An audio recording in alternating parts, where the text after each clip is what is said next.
ने सहारनपुर में शुरुआती दौर में भीम आर्मी का झंडा और डंडा दोनों मजबूत रखा।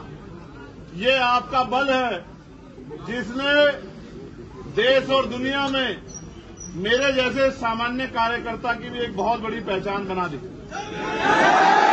क्योंकि अभी हम लोग उस मंजिल तक नहीं पहुंचे जिस मंजिल पे पहुंचने के बाद बदलाव होगा।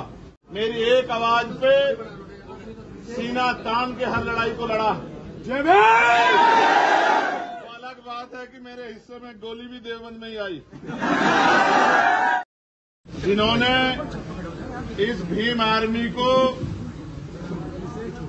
तैयार किया, जिन्होंने मेहनत की, जिन्होंने लाठियां खाई, जिन्होंने संघर्ष किया, जिन्होंने जेलें काटी, अगर सबसे ज्यादा जुल्म किसने सहा है तो वो जिला सहारनपुर के लोग हैं।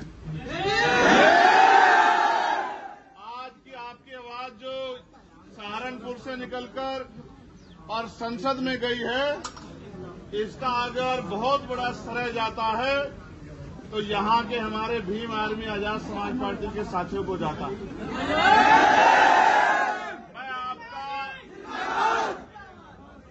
मैं आपका संघर्ष और त्याग नहीं भूला हूं।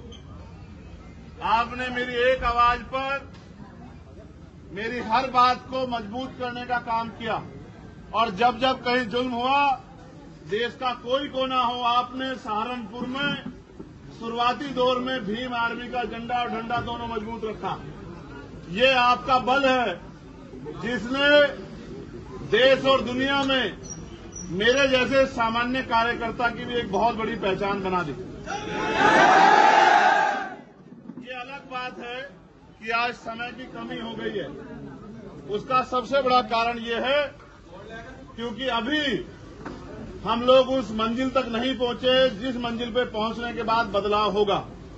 अभी तो बदलाव की शुरुआत की पहली कड़ी लगी है। आज मैं इस पूरे जो एक हुजूम दिख रहा है, इसमें बहुत सारे पुराने चेहरों को देख रहा हूं।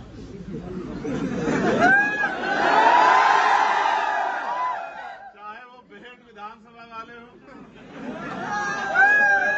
चाहे वो रामपुर विधानसभा वाले हों, चाहे वो गंगो विधानसभा वाले हों, चाहे वो नकुड़ विधानसभा वाले हों, और चाहे ये बीच में देहात वाले हों, और चाहे हमारे शहर के जिम्मेदार साथी हों। देवबंद के लोगों ने तो हमेशा से मेरी एक आवाज पे सीना तान के हर लड़ाई को लड़ा। तो अलग बात है कि मेरे हिस्से में गोली भी देवबंद में ही आई। लेकिन सोचो, अगर हम जैसे लोग डर जाएंगे, अपनी जान की परवाह करेंगे, तो हमारे लोगों के जिंदगी में बदलाव कैसे होगा? क्या आज हम उस सुख सुविधा को प्राप्त कर पाए हैं जिसके हकदार हैं इस देश में? क्या सही मायने में गांव तक रोटी, कपड़ा, मकान, रोजगार पहुंच रहा है? क्या इज्जत की जिंदगी देश भर में कमजोर वर्गों के लोगों को मिल रही है?